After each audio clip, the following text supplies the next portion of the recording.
축하드립니다. 임신이시네요. 나도 한 아이의 엄마가 되는구나. 이쁜 아이와 사랑스런 남편과 행복한 가정을 만들어야지. 그럼 임산부로서 내가 알아야 할 게 어떤 게 있을까? 검색을 해볼까? 앞으로 내 건강관리는 이렇게 하면 되겠구나. 이런 것들은 주의해야겠구나.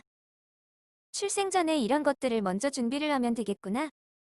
그런데 태아보험은 뭐지? 알아볼까? 와, 태아보험 읽는 게 엄청 복잡하구나.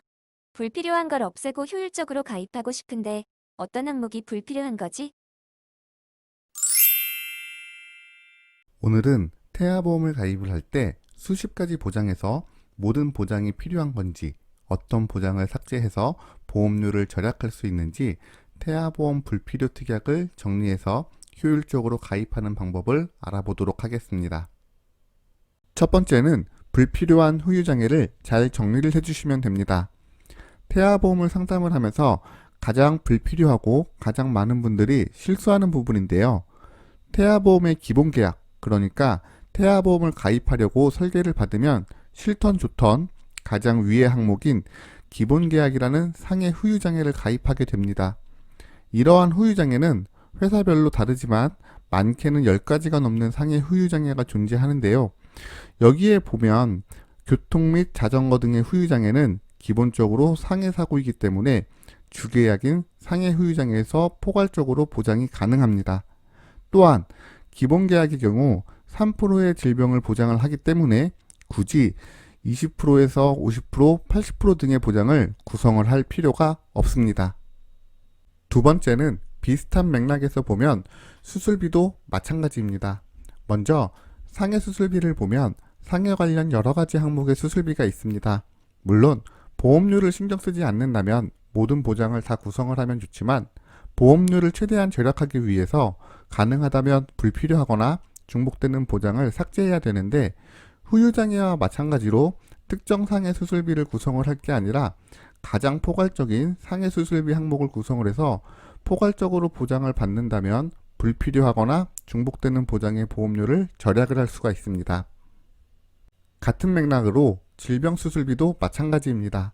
일반 질병수술비 안에서 대부분의 특정 질병수술비를 보장을 하기 때문에 특정 질병수술비가 아니라 일반 질병수술비를 폭넓게 구성을 해주시는 것이 좋습니다.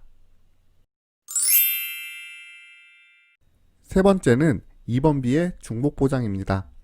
오른쪽에 보여지는 특정 질병 입원비는 반드시 해당 질병으로 인해서 입원을 해야지 가입된 보장 금액이 지급이 됩니다.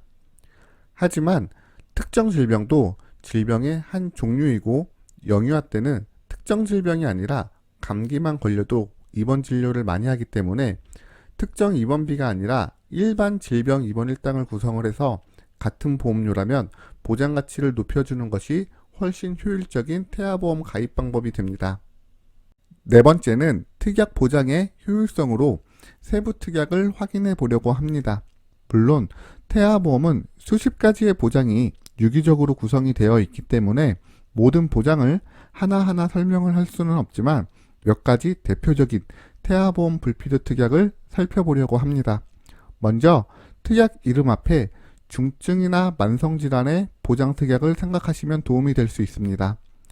간단하게 몇 가지만 살펴보려고 하는데요. 먼저 말기 신부전증의 보장을 보면 담보 이름만 보면 꼭 필요해 보이지만 사실 해당 보장은 양쪽 신장이 모두 재기능을 하지 못하는 상황에 지급이 되는 보장으로 일반적으로 신장이 안 좋으면 투석 치료를 하게 되는데 만성 신부전증의 경우 투석 진료로도 질병의 호전을 기대하기 어렵고 발병률도 낮기 때문에 굳이 구성을 할 필요가 없는 보장 중에 하나입니다. 중증 아토피의 경우에도 마찬가지입니다. 일반적으로 영유아분들이 피부 아토피 크림 처방을 받으시는 분들이 많은데요.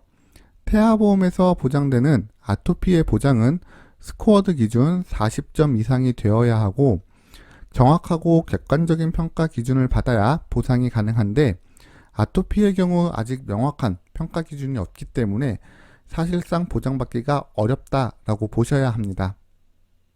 다음으로는 결핵진단 보장을 살펴보면 좋을 듯 합니다. 결핵진단비는 결핵진단 시 가입된 금액을 지급을 받게 되는데요.